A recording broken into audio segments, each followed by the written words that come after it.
रायजो राजा नोंथांमोना जेबो गोनो गोथो साननो नाङा बड'लेण्ड रादाबनि सायाव।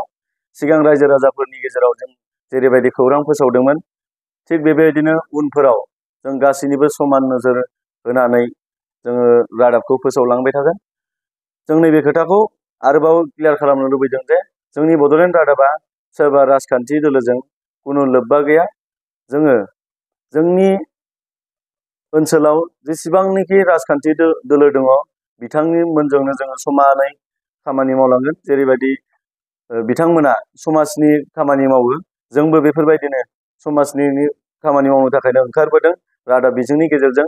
बेनिखायनो रायजो राजा नोंथांमोन जेबो गोनो गोथो सानालासिनो जोंनि बड'लेण्ड रादाबखौ सिगांफोरै जेरै अनसायदोंमोन थिग बेफोरबायदिनो अनसायफिनगोनखौ आङो मिजिंथिहरबाय। जोंहा संबिजिर दंखायो, बे संबिजिर बायदियैनो बिथांखौ जों एरख'नाय जादों आरो बेयाव एरख'खांनायनि उनाव संबिजिराव खुनु लिरनाय गैया। जोंनि संबिजिराव सासे मानसिखौ एरख'खांनायनि उनाव फिन आरो लाफिननायनि